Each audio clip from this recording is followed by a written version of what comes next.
is the famous Pesach Sheni is the day a holiday which was created as a response to the people. As a response to the people. As it says in story in the Parsha, not in our Parsha, but in Chumash, Parsha Ba'aloychso, the story that there was a group of people came to Moses with a complaint that they were ritually contaminated. They weren't able to be involved in the first Pesach.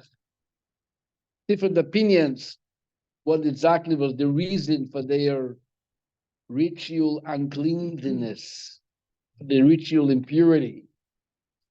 Either they were people who were carrying Joseph's casket out of Egypt, so the contact with the casket made them ritually unclean, or they were pulling out Aaron's sons from the Holy of Holies on the 8th day of the dedication of the Mishkan.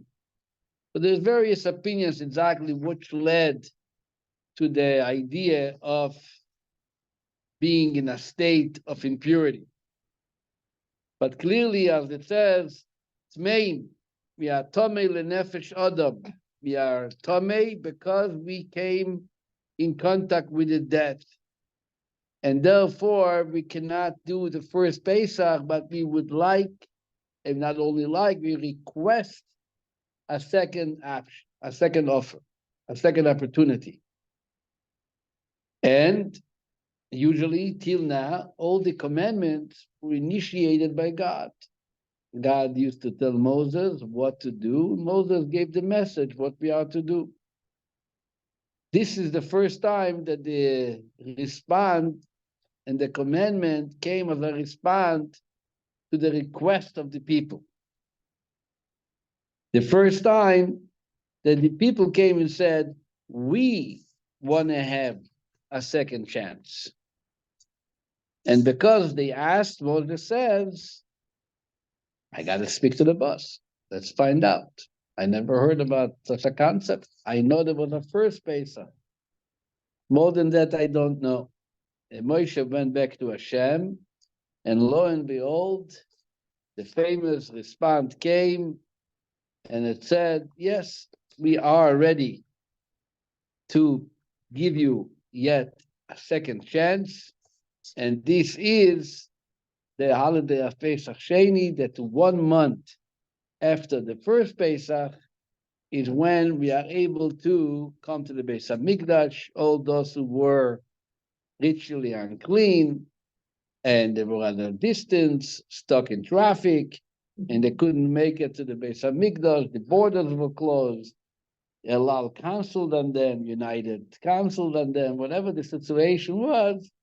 So now they knew that they can come again and bring a Pesach Sheni, a second Pesach. And as we learned this morning in the Yom Yom, the Rebbe brings the famous statement given by our Rebbes, that what is the message of the second Pesach? The message is that it's never too late. Right?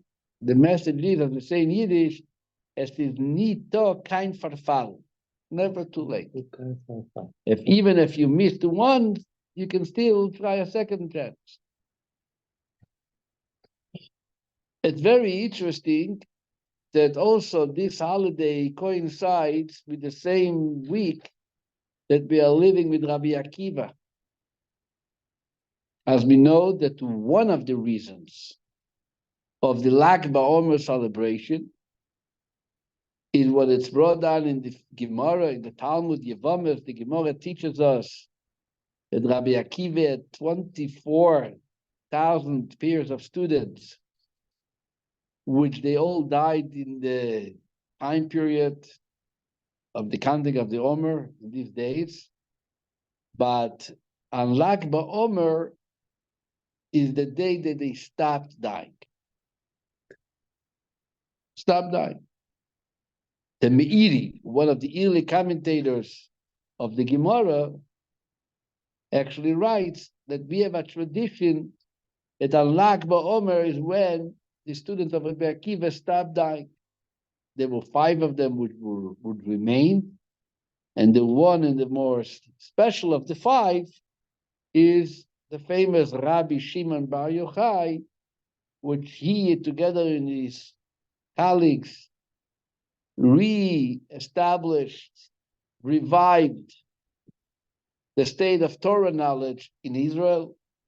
And he later also passed away on this very same day, Lag BaOmer. But in the Talmudic perception, the idea of Lag BaOmer has to do with the end of Rabbi Akiva's students passing.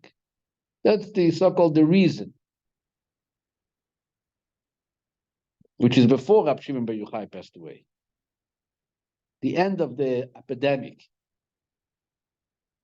of their death, because apparently they died in a type of epidemic, the way it indicates in the Gemara, Magefa. What does this have to do with Pesach Sheni?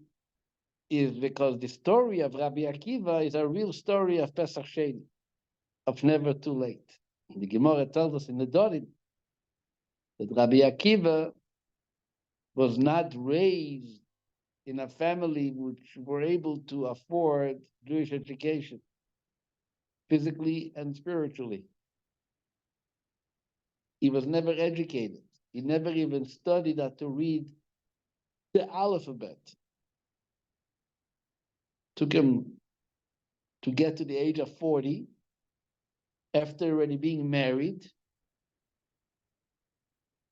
And as the Gemara discusses, he saw a phenomenon which inspired him to go and give himself a second chance. The phenomenon was the hollowed rock. While he was taking care of his sheep, he realized a hollowed rock. And when you are a shepherd, you can have time to wonder about everything you see, right? You can afford looking around and meditating and contemplating. What am I seeing here? What is it? You're a shepherd. There's no calls, no WhatsApps, no messages. You're not on, you're with these sheep out there in the fields. So when he realized that there is a big rock with a hole inside, he started wondering, Shtotakoya, what is it? What is there a hole doing in a rock?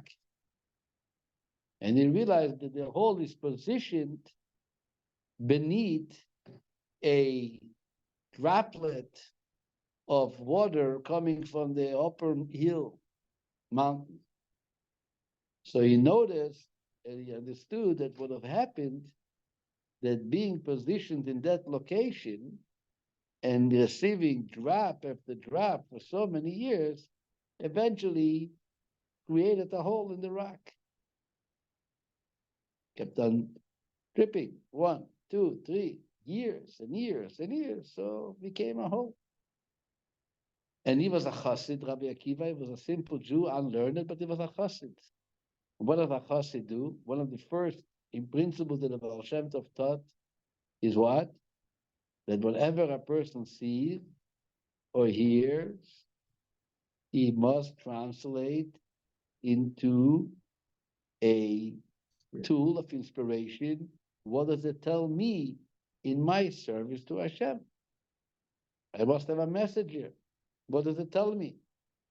So when he saw the water dripping on the rock and creating the hole, he taught in a Hasidic way of thinking. What does it mean to me? I understand the science of the rock, but what does it mean to me, Akiva? And he looked at himself and he said, maybe it's a metaphor. I am that rock. I feel, maybe he was even told that you have a head like a rock, stuffed, unable to comprehend any insights, any study. And that's why the family decided that he belongs in the field with the sheep. He's like the black sheep. But then he said to himself, Kal vachomer, if a rock which is solid like a rock, and is meant to be a rock. Eventually, after allowing himself to be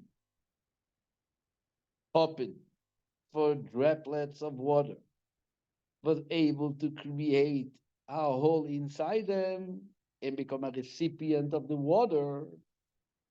So me, Akiva, which I am not a rock, I am meant to be a human being with a head that can comprehend and understand, but I never used it. And maybe my teachers and my friends and my family were right. Maybe I don't have the talents. But if I'm going to allow myself to stand under the droplets, eventually something is going to penetrate. And I'm going to be able to perceive Torah. And that would encourage them at the age of 40 to go and seek out guidance, how to get introduced to Torah and to the knowledge of Torah. And it did not take much that he became not only a scholar, but the greatest of the scholars. To the point that the Talmud tells us so many amazing things about Rabbi Akiva. One of them is halacha ke Rabbi Akiva michavero.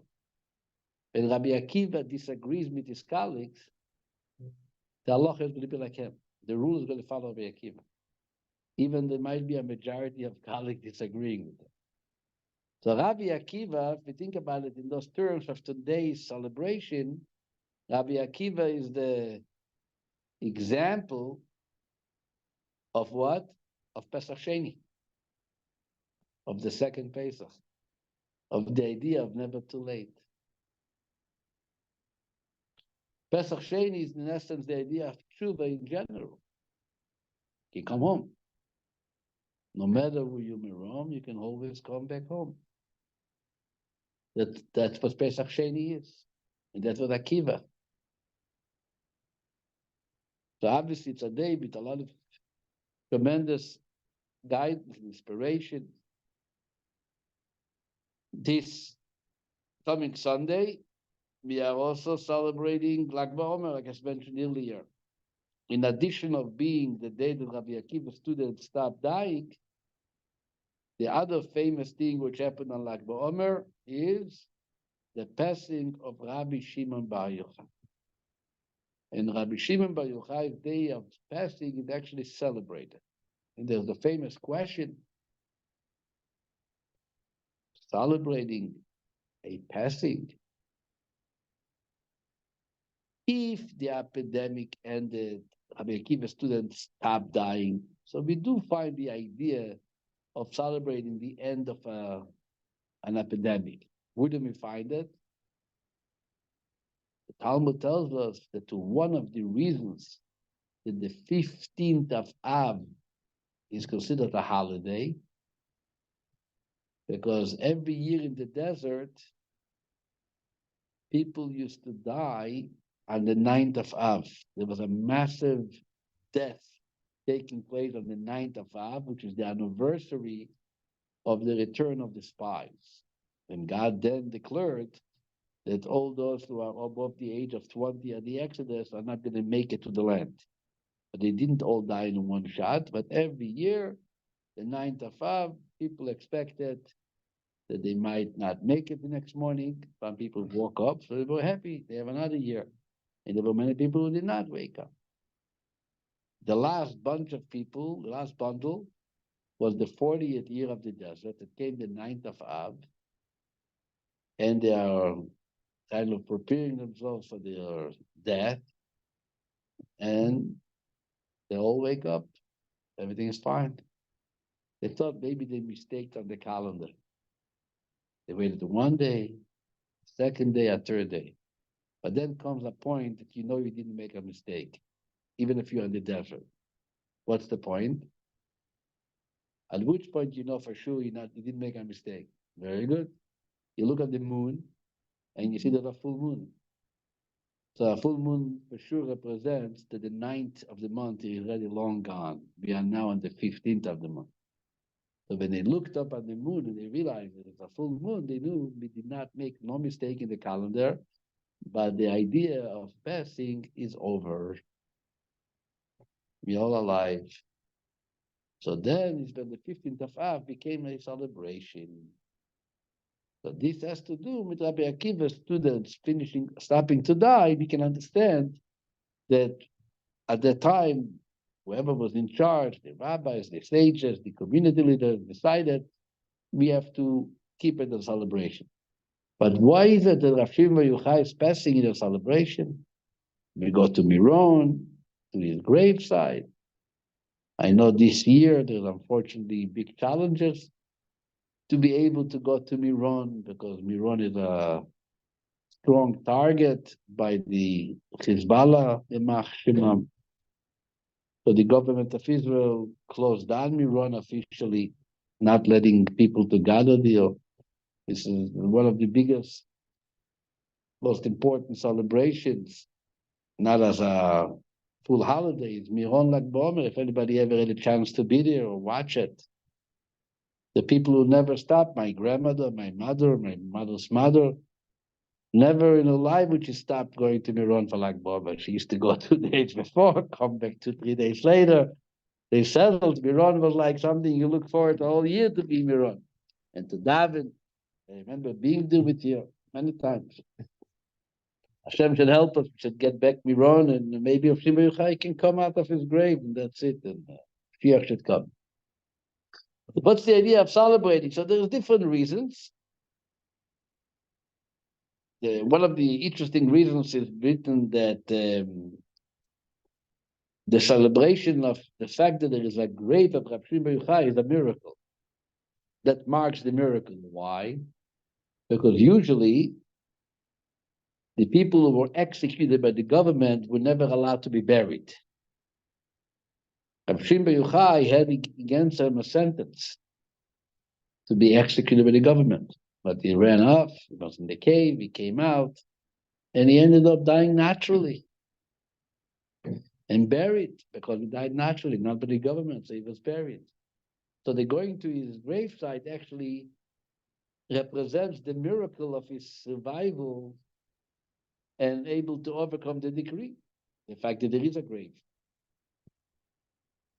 But the normal explanation, the way it's being explained, according to Kabbalah and according to Shimon Bar Yochai himself, that the day he passed away, he merited to experience and to teach the highest and greatest phenomenons of Kabbalah. It's printed in the Idra. In the Idra Rabbah, which is a section of the Zohar, talks about how amazing it was, the revelation of his passing. And every year it gets re-experienced. So you can imagine that it was a day of joy to the point that Rav Shimon Bar Yochai commanded that his passing should be celebrated. Says, look, what an amazing day. This should be a day of simcha for the rest of generations. Ilula. Ilula. Ilula means a celebration. It's only because he asked. Because usually, Shulchan Aruch even, there is the passing of a tzaddik is considered a fast day. Day of tshuva. But because he asked and he wanted that should be taken as a celebration, that's why it ended up being the celebration it is. So everybody knows that Lag BaOmer has to do with Rav Shimon Bar Yochai and the Simcha, but it's also important to emphasize something which is a chidush. Chidush means a novelty, which was said by the previous Lubavitcher Rebbe in regard to Lag BaOmer. I did not see it, and I already looked out, and I asked people who are experts, much more than me, to tell me if they saw that message anywhere else. Apparently, the first one who talks about it and teaches the idea is the previous Rebbe, Rabbi Yosef Yitzchak. When did he say it? And where is it printed? He said it at the L'chaim. You know how L'chaim is? The engagement party of his third daughter. The previous Rebbe had 3 daughters. The oldest daughter married Rabbi Shmayahu Gurari, from the Gurari family from Kramanchuk. The second daughter, Rebbe Chaim Mushka, married our Rebbe in 1929 in Poland. And then he had a third daughter, her name was Shana. Shana got married in 1932. Her engagement was officially Lag BaOmer in Riga. At that time, the previous Rebbe lived in Riga, Latvia. She was engaged to a cousin. His name was Menachem Mendel, a Cohen Orenstein. This Menachem Mendel, a Cohen Orenstein's mother, was the youngest daughter of the Rebbe Maharash, the fourth Rebbe, which means her mother was an aunt to the bride, a great aunt to the bride, because the bride, Rebbe Shana, was the daughter of the previous Rebbe, Rabbi Yosef Yitzchak. Rabbi Yosef Yitzchak's father, Rabbi Sholem Dov Ber, was a son of the Rebbe Maharash. And his young sister was married to a very chassid Reb Moshe Orenstein. He was a Kohen Orenstein. And their son, his name was also Menachem Mendel, got engaged on Lag BaOmer in Riga to the third Rebbe Shana. They actually got married after Shavuot in a small town in Poland. And unfortunately, both of them did not have children, and they were taken to Treblinka concentration camp by the Nazi Yamach Shimon on Rosh Hashanah 1942, Tafshin Gimel.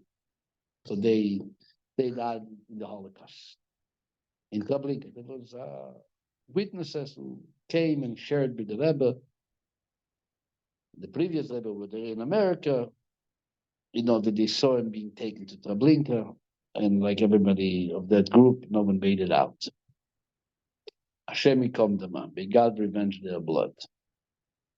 So Rebbe and Shana, at their engagement was on Lag BaOmer.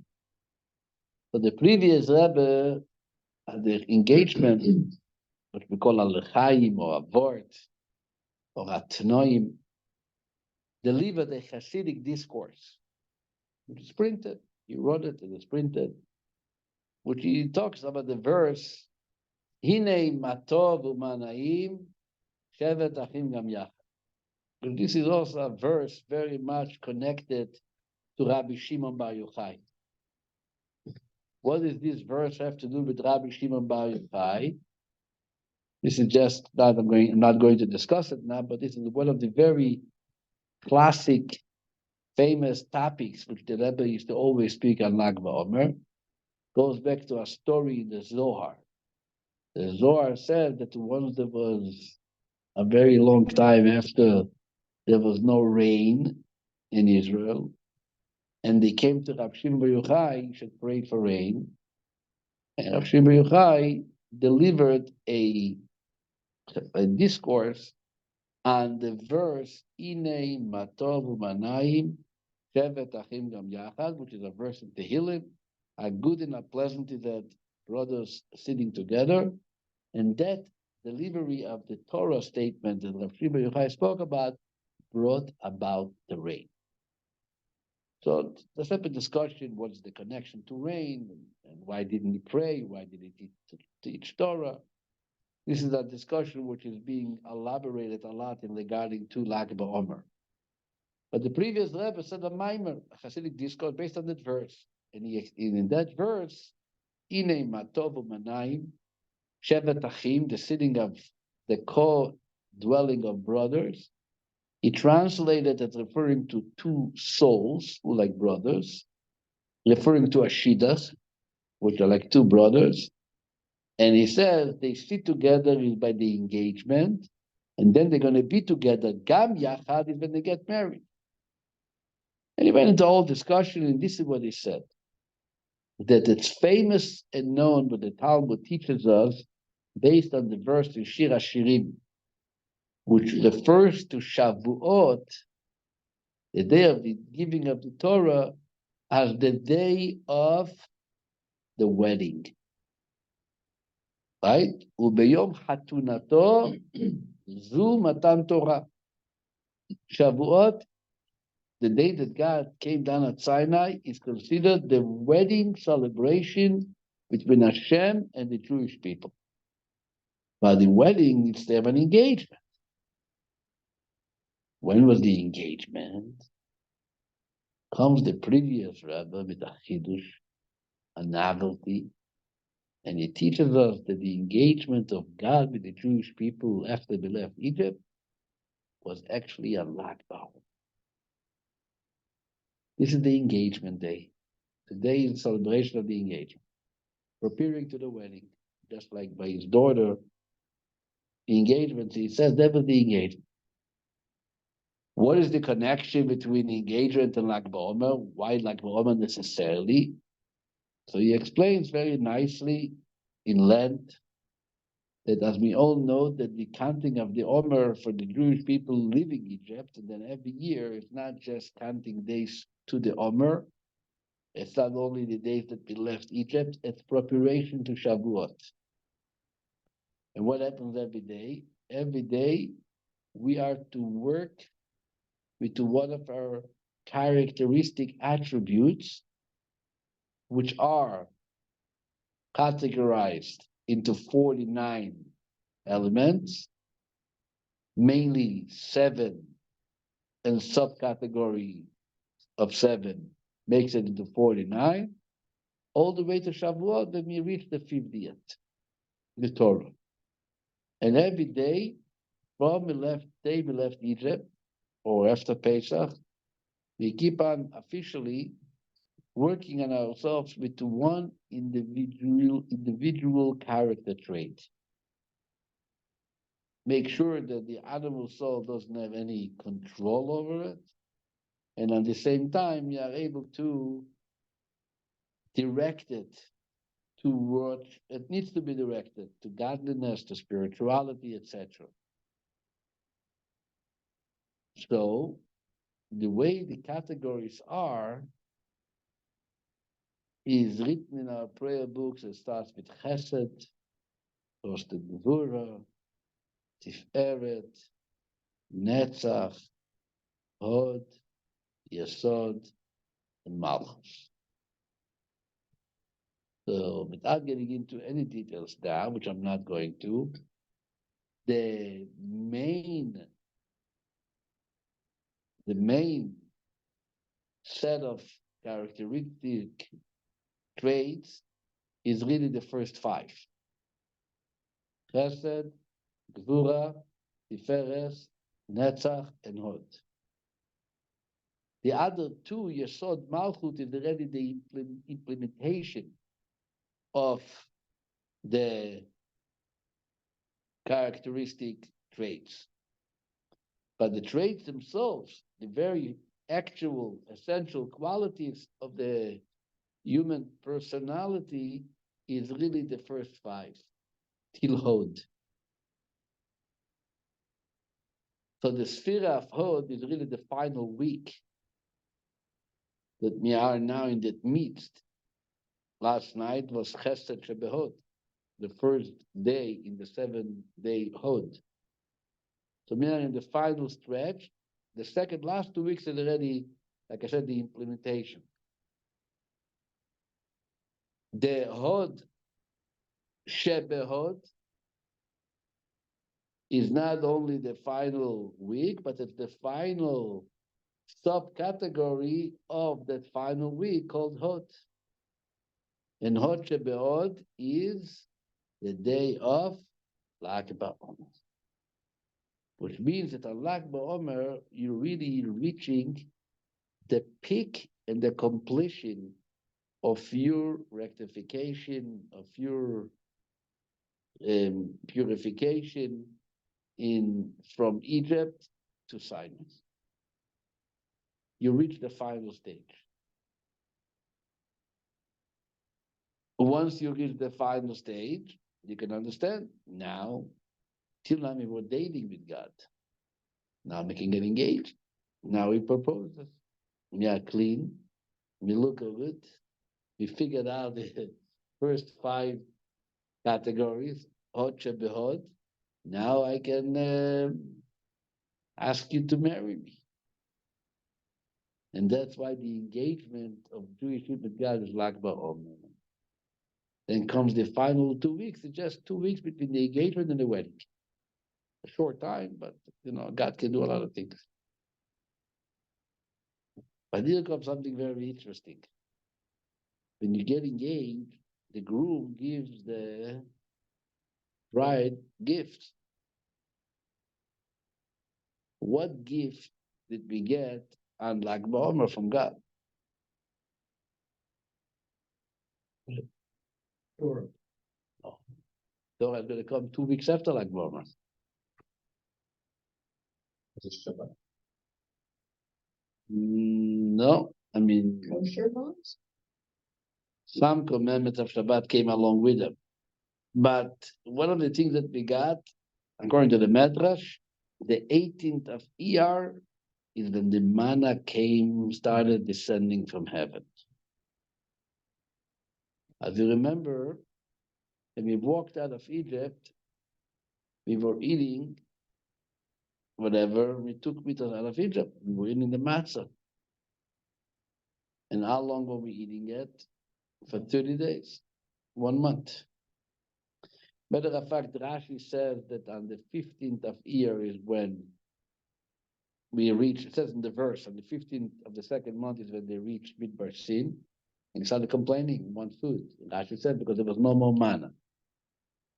According to Rashi, the also indication in the Gemara is that on that day, because Moses says tomorrow it's going to start, and then that day they complained, and the next day is when the manna came down, the 16th of Iyar.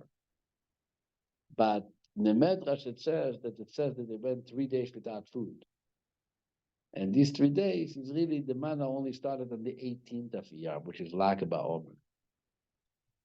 And we understand that this was obviously a very nice gift to a nice bride that God, the groom, liked the gift of the manna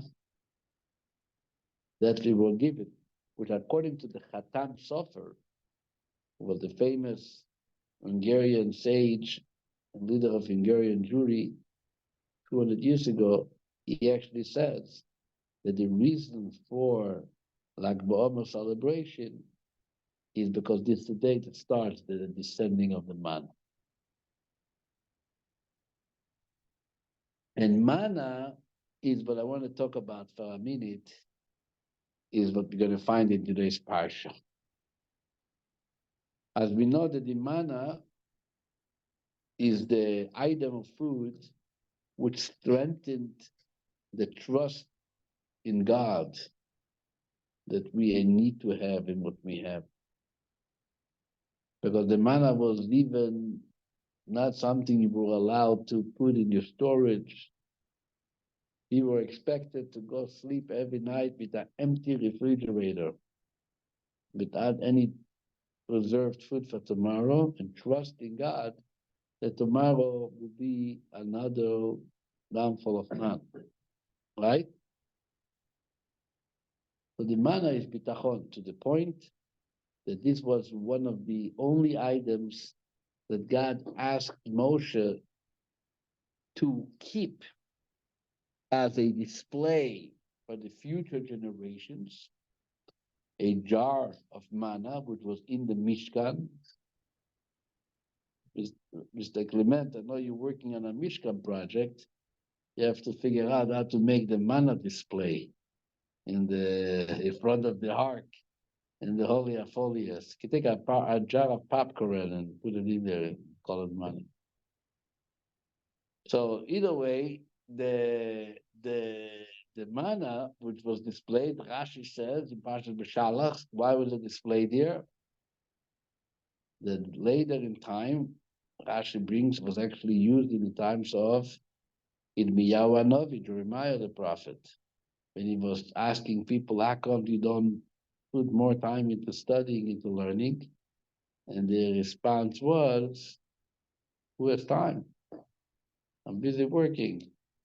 I can barely make a living. So what did Yirmiyahu say to them? He took out the manna and he showed them, why are you worried about your livelihood? You do what you need to, and God will take care of you. Take a look right here. We have a jar of a time when we were not able to get and earn our own livelihood, and Hashem provided to us. And that's what the manna really is, to the point the Rebbe Maharash used to say, it's written, the Rabbi mentioned it many times, that even today's day, we are really living from the man. He said, if you're going to count up, you're going to calculate what you need for your livelihood and what is really officially being earned for your livelihood, but the balance will not be so exciting. You're going to see that you need more than what you earn. But then when you look back, you made it. How did you made it? Because we really get manna. He said you don't even realize in the money that you worked on and you rely on, if you look honestly and objectively, you can see that part of it is manna. You weren't meant to make it, you weren't meant to pay all your bills. The fact that you do is because God is providing you in a metaphorical way of work, getting manna too. A big part of it is manna, but that you can make your own calculation. I can, by me, I don't need much proof. Baruch Hashem, I don't look underfed, and it's manna, all manna. So what's the point? The point is that Hashem provides for us, and this is the gift that was given like Ba'omer. And this relates to Rav Shimon Bar Yochai, because Rav Shimon Bar Yochai was the one who actually said, why do you make me so crazy about working? You do what Hashem wants from you, and you're going to have it figured out. Matter of fact, he was extreme. He didn't even want people to work altogether. To the point that the Talmud even says that those who tried to follow Rav Shimon Bar Yochai couldn't make it. So, but the message is real. Meaning, in the hard work that you do, you realize and you understand that this is only a tool to bring about the greater blessing given to you by Hashem, which is the blessing of the manna. This idea that God provides for us is something that we can learn also interestingly in this week's Parsha. Parsha of Behar, very important Parsha, talking about the Jubilee year, and just a second, up on the Parsha. It is one before the last Parsha in the book of Vayikra, on chapter 25. So we have, first of all, the Shemitah year. Shemitah, that's the 7th year, you have to call your land Shabbos. And then we have the Jubilee year. Everything goes back to its honors, everything becomes free, which is obviously a statement of trust, giving everything up. Imagine I'm closing my company for a year. All my customers are going to disappear. How much did I put in effort to get them? Not going to work. And it's a parsha which talks about also taking care of the poor. But there's one verse, also a very famous verse, if you want to just realize how strong it is. On verse 19 and verse 20, the Torah even introduces the question, if you're going to keep Shemitah, you are going to wonder, how am I going to make it? How am I going to make it? What am I going to eat? And this is one of the places that God clearly says, I am going to have you realize my blessing in your natural work. Meaning it's not going to be that things are going to fall from heaven. It's not like manna.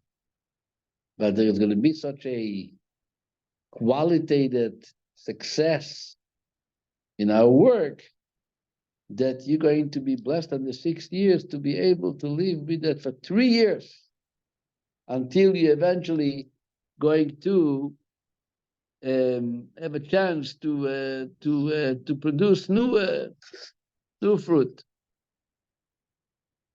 But then there is a verse, a very interesting verse, which has to do with what we spoke earlier. If you go to verse 39, the laws of a Jewish slave owned by a Jew. Says the verse like this: if your fellow among you becomes needy and he is sold to you as a slave, do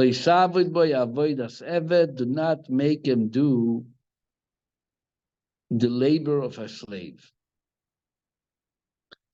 Kesochir ketoishav iye imoch, achnasa yoivel yavoid imoch.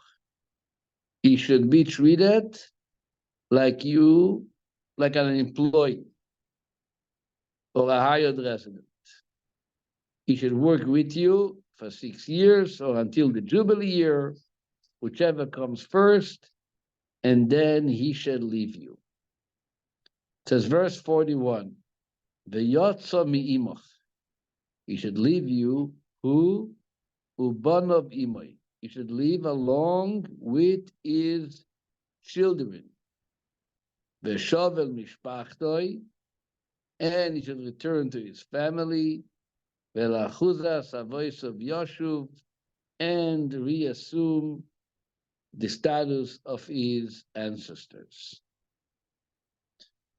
When it says that he should go out with you with his children with him, who? Ubanov imoy. Him together with his children. Rashi says a very important thing.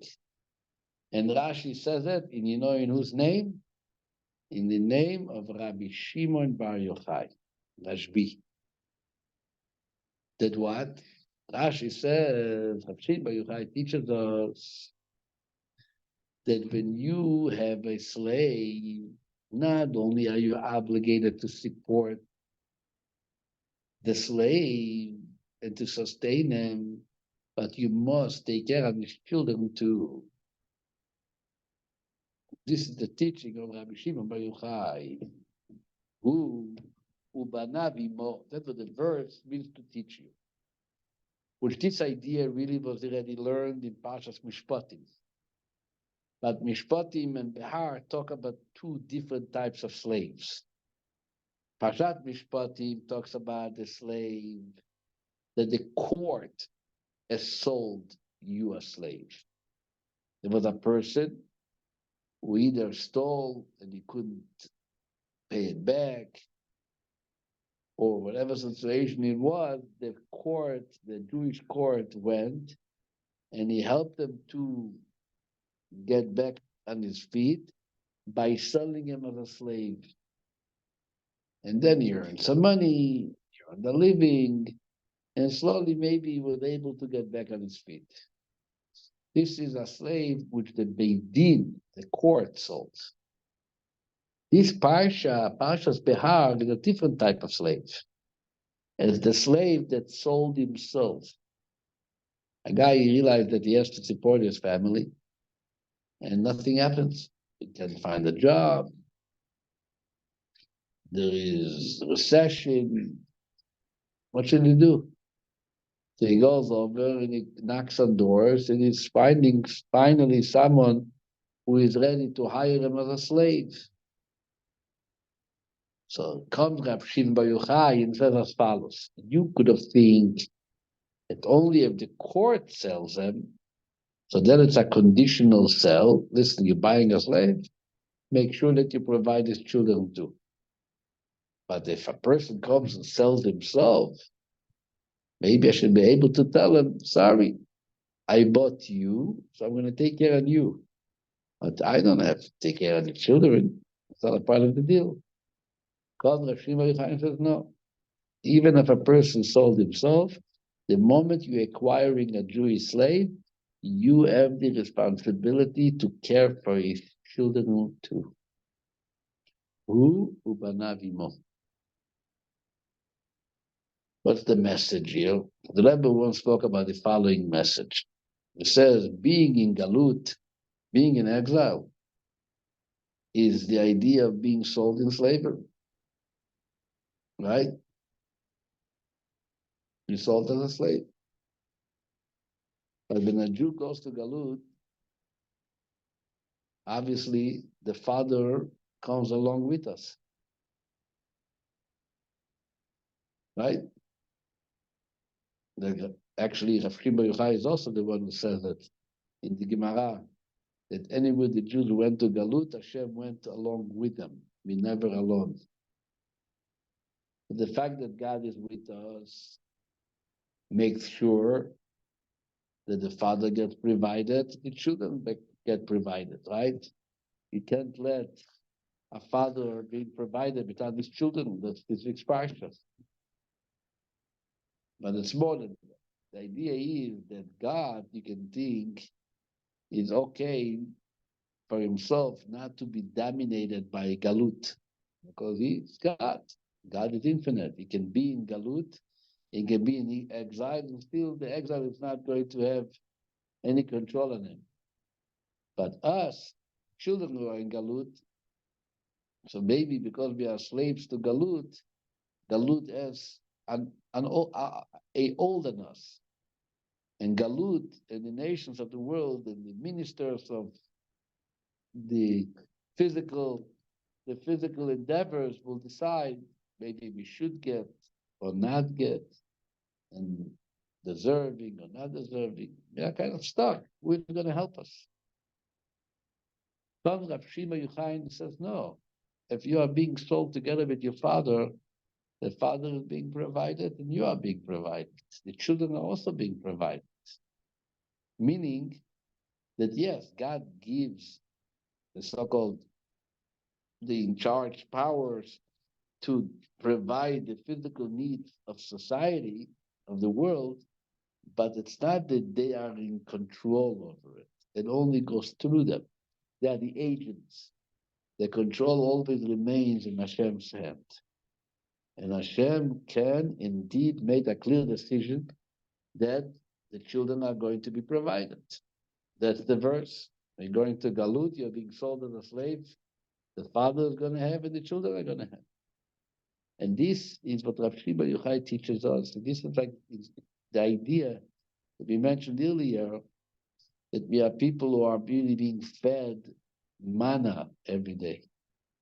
The very fact that we are making it through physically, Baruch Hashem, we're able to eat, we can have Shabbat, we have shelter. Sometimes with difficulty, but ultimately, we at least need to know that we have a Father in heaven who cares for us. We are together in it, and He gives us manna as needed. And that's what Lag BaOmer means, and that's what the Simcha, that we have manna, the Simcha of Shimon Bar Yochai, revealing to us all the secrets, the inner ideas that maybe it's not written openly in the Torah, but when you learn Kabbalah, you learn Hasidus, you understand there is something beyond the veil of how things look. And that gives us encouragement to know that we are not vulnerable. You're never vulnerable. You're never alone. We have a good husband. We have a good husband. We have a good father. When the father is beside the husband, and the husband is not only the husband, is the father, sometimes the mother, sometimes the bride. Is very multiple. Is very a multiple figure. You know, it can come in different formats, which comes to good use, right? I want to encourage everyone. First of all, wishing you a Pesach Sheni. You should have some matzah if you didn't have yet, but also remind you everyone that on Sunday we're going to celebrate, as the tradition is, the day of Lag BaOmer is to be together as a community, not to be isolated, to go out to the park and to be able to see the sky and to see each other and to celebrate unity. So we are going to have the year Lag BaOmer, annual celebration with music, fun, food, and entertainment. Lion Gypsy show, face painting, cotton candy, live music, barbecue lunch. Sunday, May 26th at Crossroads Park from 11:30 till 2:30 lunch, till 1 till. Celebration from 11 to 2. Only $10 a person. This is mana. You gotta go to RSVP at the website and make sure to bring friends. Let them know about it. Forward them the message so they can come and celebrate Jewish unity. In especially times like these that we can all use it. Laila Tov, everybody. Thank you, Rabbi. You're very welcome. Okay. Here. Good evening, everybody. We'll see you